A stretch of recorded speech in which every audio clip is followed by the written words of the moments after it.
బాపట్ల జిల్లా అద్దంకిలో విద్యుత్ శాఖ మంత్రి గొట్టిపాటి రవికుమార్ పర్యటించారు. అద్దంకిలో పట్టణ ప్రాథమిక ఆరోగ్య కేంద్రాన్ని ప్రారంభించారు. పేదల వైద్యానికి కూటమి ప్రభుత్వం పెద్దపీట వేస్తుందన్నారు మంత్రి గొట్టిపాటి రవికుమార్. మేదరమెట్లలో త్వరలోనే డయాలసిస్ సెంటర్ను ఏర్పాటు చేస్తామన్నారు. తొలిదశ 6 కోట్ల రూపాయలతో రోడ్లు వేశామని తెలిపారు. మరో 7.5 కోట్ల రూపాయలతో రెండో దశలో రోడ్లు వేస్తామని వెల్లడించారు.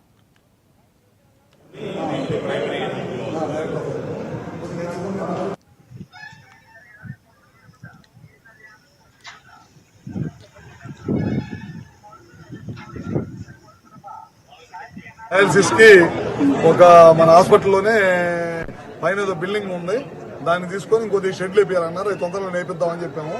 అట్లానే డయాలసిస్ సెంటర్ వచ్చేసరికి మన దగ్గర ఒక వేకెంట్ బిల్డింగ్ ఉందంట మన మేదరమెట్లో, అక్కడ డయాలసిస్ సెంటర్ పెట్టించారు. ఈ రెండు తొందరలోనే పెట్టించారు. చేయించుకున్నాము. దాదాపు 1.5 కోట్ల రూపాయలతో చేశాము. ఈ ప్రభుత్వం అధికారంలోకి వచ్చిన తర్వాత హాస్పిటల్స్ కట్టిటమే కాకుండా వాళ్ళందరూ కూడా కాంట్రాక్టర్లకి గతంలాగా బిల్లులు ఆపకుండా వాళ్ళందరికీ బిల్లులు ఇచ్చేసి నాణ్యమైన వర్కులు చేయించాం. ఇట్లానే మన కాన్స్టిట్యూన్సీలో 4 హాస్పిటల్స్ ఉన్నాయి. అవి మొత్తం కూడా ఈ నెల చివరికల్లా ఓపెన్ చేయించేస్తాం.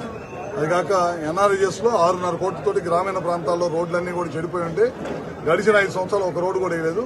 ఇప్పుడు 6.5 కోట్లతో ఫస్ట్ ఫేజ్ వేయించాము. మొత్తం రోడ్లు ఇవాళ నుంచి ఓపెన్ చేస్తున్నాము అన్ని.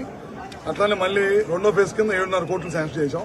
మొన్న మధ్య అంపరాల మైలవరం ఉప్పలపాడు కూడా దాదాపు 10 కోట్ల రూపాయలు శాంక్షన్ చేయించాము. రోడ్డు కూడా, రోడ్లు, వైద్యం సంబంధించి సీఎం రిలీఫ్ ఫండ్లు మీరు చూస్తూ ఉన్నారు. మన కాన్స్టిట్యూన్సీలో దాదాపు ఇప్పటిదాకా 700 మంది పైన సీఎం రిలీఫ్ ఫండ్లు ఇచ్చాం. రాష్ట్ర వ్యాప్తంగా 50,000 మంది పైన ఇచ్చిన సంగతి మీరు కూడా చూసి ఉంటారు.